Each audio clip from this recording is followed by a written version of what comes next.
Coming up this week on the Double T Insider, we bring you the best of the best from the spring season so far. Earlier this season, Texas Tech women's basketball head coach Christy Curry won her 300th career game as a head coach. Current and former players weigh in on her accomplishment. We started a new segment called Don't Sweat the Technique, where a Tech athlete teaches one of our own staff members how to do something in their respective sport. We bring you the best from those so far as Jason Angoy learns how to high jump, and it has been 20 years since the 1993 national champion Lady Raiders have been together, but that all changed back in February as the champs reunited for the first time as a team since '93. We have that story and more, so sit back and get ready because this is the best of the Double T Insider, and it starts right now. Let's go!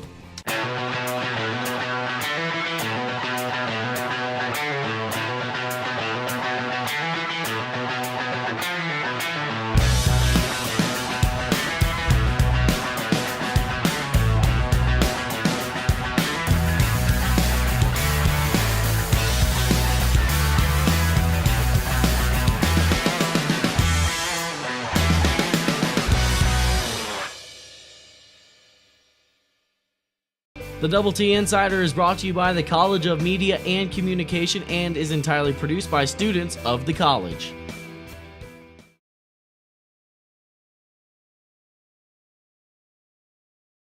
Welcome into a brand new edition of the Double T Insider, everyone. I'm Joshua Cook, joined by Erica Taylor. This week we bring you the best of the spring so far, and we come to you from the studios where Double T Insider is produced on a weekly basis. And Erica, a lot happens here in a week. That's right. This room is pretty much where all the magic happens every Thursday, and we'll talk a little bit about how we put together the show throughout the episode. But let's rewind back to head coach Christy Curry's 300th basketball career win. And Kansas State looks like they'll let the Lady Raiders dribble this thing out. It's going to be a Texas Tech victory, and they're going to keep Kansas State right smack dab on the 50-point mark. And Christy Curry has won number 300. The final score, Texas Tech 59 and Kansas State 50. It's not about me. I'm just a small part. You know, I've had a lot of amazing people around me, from my coaches to my players to the support staff to my secretaries to every single person that's been a part of my career, and I've just been blessed with some great opportunities and just tried to make the most of it. So it's, you know, I'm just happy we got a win tonight. That's the most important thing. And that's exactly what they did. Kansas State fell victim to the hard-nosed defense put on by the Lady Raiders, holding the Wildcats to a season low of 17 points in the first half while finishing with 50 points in total. On the offensive end for Texas Tech juniors, Jackie Patterson and Kelsey Baker led the team scoring double figures with 14 points apiece. And for Baker, getting the 300th win for Coach Curry was another proud moment for the Lady Raider program. This whole team is a family, including Coach Curry and the coaching staff and the people that we surround ourselves with. So anytime somebody makes an accomplishment like that, it's a great feeling for the team, as well as Casey's 1,000 points, her 300th win. It's just a great feeling for the whole organization, whole program. Many athletes over a 14-year tenure have played for Coach Curry, but the one person who has been on the court and on the sideline almost every step of the way is Texas Tech women's basketball assistant coach Sharika Wright. She played all 4 years under Coach Curry while at Purdue and is in her 7th season as part of Curry's staff at Texas Tech. Well, first of all, you talk about the career of Christy Curry. I just go back to that first time, I saw her sitting in my house, and you think about a lady that shouldn't probably be coaching. She looks like she can be my age at the time, but extremely hard worker, recruiter, very passionate about what she's doing. And that's one of the things that I admire so much about her, as far as how I want to follow in those footsteps. When I have the opportunity to be a coach later on down the line, she grinds it out every night. And her motto is that she's not going to let anybody outwork her. And that's exactly what she's done. And so, again, it is an honor for her. And I know she will never, ever talk about it because she's so humble. Actually did a little deal today, a Throwback Thursday pic with me and her. And so, we both laughed and said, gosh, we look young at that picture right there. And so to be a part of that now, again, there are not a lot of players that get to be with their coaches, and have a mentor. But again, I'm definitely excited and blessed to have an opportunity to be with her. After the break, we're coming back with our first segment of Don't Sweat the Technique, featuring sophomore high jumper Jacorian Duffield. But first, here's our Texas Tech Trivia question of the week. Here is your Texas Tech Trivia question of the week. Red Raiders softball wrapped up their first homestand of the season this past weekend, and there was one player that has safely reached base in every game this season so far. Who is it? A. Taylor Powell, B. Shelby Johnson, C. Mikey Kenny, or D. Adriana Perez? The answer to that question is coming up later in the show. Don't go anywhere. More of the Double T Insider after the break. Texas Tech is on the rise. Now a national research university, a growing campus steeped in tradition. 7 straight semesters of record enrollment. Wind research that's unrivaled in the world. The best trained and educated students for today's jobs. And to all this, we have just one thing to say. With pride, guns up.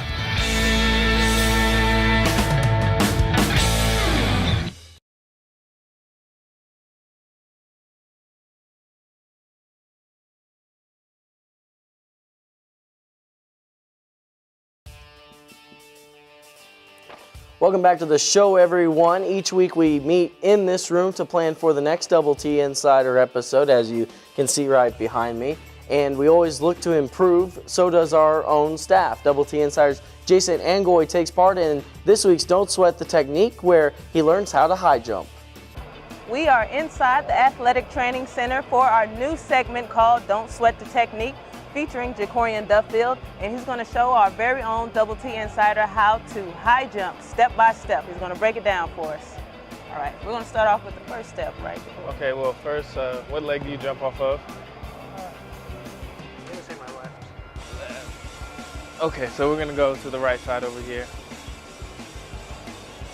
To start off, you want to get a mark probably roughly 13 feet wide.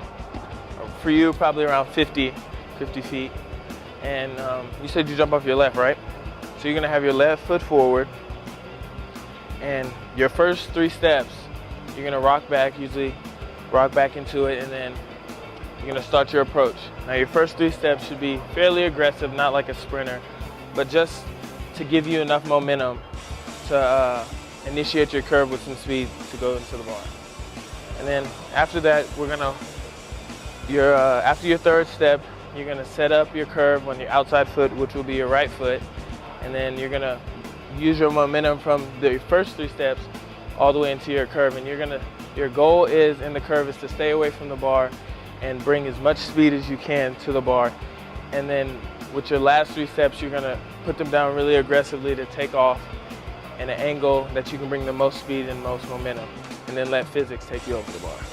So on your last steps to your approach, you're gonna set your penultimate, and then you're gonna take off and plant. You're gonna stay vertical. Usually your hands wanna be straight up, not leaning towards the bar, because then you're gonna lean and hit the bar. So you try to stay up and drive your knee up for a half a second. And your momentum is gonna take you towards the bar, and it's gonna slowly make you rotate with your back to the bar. You're gonna drop your head, which is gonna drop your shoulders, which is gonna cause the arc or the flop like everyone talks about. And then once you feel your hips are at the top of the bar or past the bar, you're gonna tuck your head, which is gonna cause your feet to rotate over the bar. So before you start jumping and competition, you wanna do a warm-up. And for our warm-up is our standard U approach. It's where, I'll demonstrate, but I'll speak for it before. We're gonna push out aggressively like you're jumping, bring in more speed, and then you're not gonna jump, you're gonna work on staying away from the bar in your last 3 steps, and then just continue the the U all the way on the other side. So I'll demonstrate, then I'll let you do it. You wanna go push out hard, stay away, and continue it all the way to the other side. So for you, you would go from your right to the left side.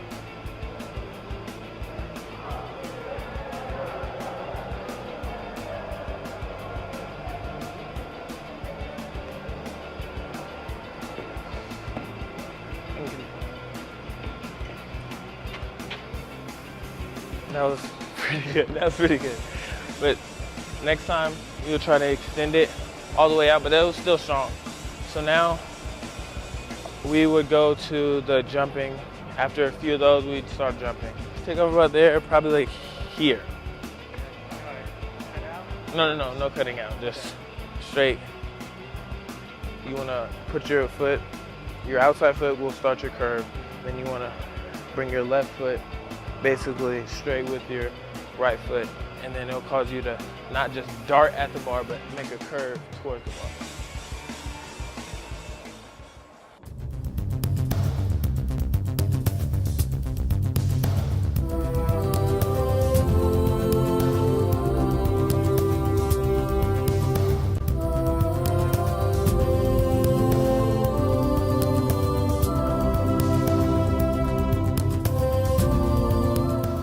I want to say that was higher than I jumped the first time I jumped. Actually, in middle school, I wasn't even a good high jumper, so that was actually pretty good as a first-time high jumper. Thank you. All right, we just saw Jason clear a 5-foot bar. Tell me, Jason, how does it feel? I thought it felt great. What's your goal for next time? 7 feet. 7 feet. All right, that was Don't Sweat the Technique featuring Jacorian Duffield along with Jason. In February, the 1993 Lady Raider basketball team reunited for their 20-year celebration of the '93 National Championship title. And in this next story, Marcia Sharp and Krista Gerlich share their memories from that season.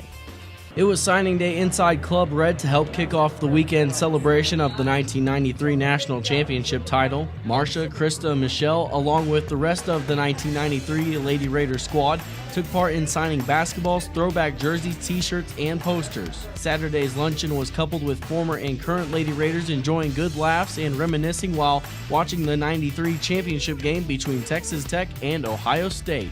I can't believe it's been 20 years. That's a really long time. That's aging us a little bit, but we're really excited about being here, and it's great memories, and we're really just looking forward to a great weekend. Well, it's always so exciting, and I think one of the things that I'm always amazed about is how quickly they pick up, and they check on each other and see what's going on in each other's worlds right now, but then they automatically go back to special moments or things that they remember about the championship, and it's always fun just to sit around and listen to them talk. Now every championship team has something that no other team quite has, so what was that special something about the '93 Lady Raiders? Just because of how unique our team was with our chemistry, and we had a superstar in Cheryl Swoops, but yet the rest of us really understood our roles and were very unselfish in allowing her to be the superstar, and she was amazing at it, and she didn't really care to be that, but it's just what her role was. And I think the fact that our chemistry was so good, it's so hard to portray now with like my own team, for them to understand how important that is for you to be able to do extra special things or extraordinary things such as winning a national championship. Well, I think you can ask any of these guys, and me too, that one of the things that was the most special for us was how excited all of West Texas was. And it'd be one thing to win the championship, but another thing if there's so many people that get so much joy out of that. And I think for us to have provided that for West Texas and Lubbock and Texas Tech was by far the most important thing that we did. A lot has changed in women's basketball between now and 20 years ago, but could the 1993 champs keep up in today's game of basketball? I think when I look at the game, obviously the athletes are just incredible. I mean, we didn't have any Brittany Griners, and I think on that level of it, the game is stronger, faster, probably more physical, all of those things. But as far as just how it's spread out, that it's just the TV exposure is so much different, and maybe I don't really know, as far as them playing back-to-back and things like that, but I just think the game certainly has evolved. There's no doubt about that. You're always going to say we're going to get it done, but I'm pretty sure we'd get smoked unless Swoops is really on top of her game, but I don't know. I just think it's different. I just think it's so different. I mean, I really do think the athletes are just so much more physically blessed, I guess. I don't really know. I just, I thought that we were a really cohesive team and really worked the ball well, and we were a very good team. I think now maybe the individuals, there's maybe more than, one Swoops out there now. Even though it was 20 years ago, Coach Marcia Sharp talks about her favorite moment in 1993 and the importance of reconnecting with the past. Probably my very favorite moment is when we came into the stadium, because I was just so amazed that there were 40,000 people there. I mean, it never crossed my mind that many people would be in the football stadium waiting for us to come home. And a lot of them had waited for a long time. I think we got there between 8 and 8:30 that night, and they had been there since 5 in the afternoon. So, what an amazing commitment to that program. And We knew at that point how excited West Texas was going to be, and we lived that out the entire spring. And honestly, I probably enjoyed that a little bit more because I was so stressed trying to get through the tournament and make all the right decisions to help them win that finally I could enjoy it a little bit more after we got home. I think Christy Curry has a great feel for history, and she always wants to try to put history around the current team. And for me personally, I think it's one of the most important things in sports to really understand where you came from and where the program has been and all the things about that program that you're representing now. I think it adds to the amount of pride that you have in what you're doing at Texas Tech, for instance. And she's been wonderful to embrace the past and to move forward into the future. And we want to really make sure that we let them know that just as much as we want them to embrace what we did in '93, we're all about what they're doing in 2013. We want them to get in the tournament and advance as far as they can, and we're going to be some of the biggest fans pulling for them, and we're really excited about their season and the things that they're doing. Reporting for the Double T Insider, I'm Joshua Cook. On the other side of the break, we bring you the best full-time out of the season with Lady Raider China Brown, but first, we take away one answer from the Texas Tech Trivia Question of the Week. It is now that part of the show where we take one of the answers away to the Texas Tech Trivia Question of the Week. Earlier we asked, Red Raiders softball wrapped up their first homestand of the season this past weekend, and there was only one player that has safely reached base in every game this season so far. Who is it? Your options were A, Taylor Powell, B, Shelby Johnson, C, Mikey Kenny, or D, Adriana Perez. One of the answers that is not correct is C, Mikey Kenny. Stay tuned as the answer to the Texas Tech Trivia Question of the Week is coming up later in the show. Don't go anywhere. Double T Insider is back after the break. Texas Tech is on the rise. Now a national research university, a growing campus steeped in tradition. 7 straight semesters of record enrollment. Wind research that's unrivaled in the world. The best trained and educated students for today's jobs. And to all this, we have just one thing to say. With pride, guns up.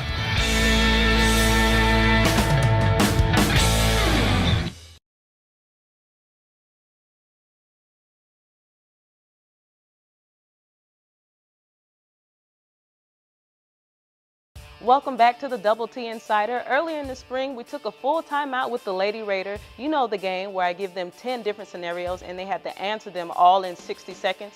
Well, China Brown did not beat the buzzer, but she was our best contestant. Check it out.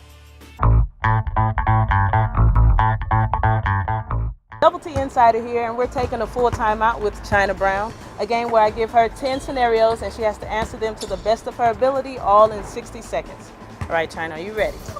I believe so. All right, 60 seconds on the clock, please. All right, if I had to eat the same food for the rest of my life, it would be? French fries. The first thing on my mind on a Monday morning is? Money. The name of my alter ego is? Alter ego? Pass. My teammates say I am? I'm always swagged out. My first job was? I've never worked. Between my cell phone, computer, and TV, I could go a whole month without? Neither.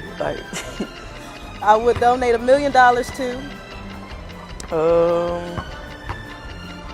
I guess any charity or home. I guess home. I don't know. Pass. I would give my last dollar to? No one. Coach Christie's favorite saying on the court is? It is what it is. Sorry, China, you went over 60 seconds. That's the game, but thank you so much for playing. I'm Erica Taylor, and we just took a full time out with China Brown. All right, everyone, here's the answer to the Texas Tech Trivia Question of the Week. The time is finally here. We now reveal the answer to the Texas Tech Trivia Question of the Week. Earlier we asked, Red Raiders softball wrapped up their first homestand of the season this past weekend, and there was one player that has safely reached base in every game this season so far. Who is it? Your options are A, Taylor Powell, B, Shelby Johnson, or D, Adriana Perez. The answer is B, Shelby Johnson. Shelby Johnson has now reached safely in 27 straight games following the Red Raiders' 15-0 win against Troy on Monday. Our team is composed of students working on graphics to video editing, also writing and voiceovers and much, much more, as they put a lot of time and effort into the Double T Insider on a weekly basis. But at the same time, working hard, we do also have fun.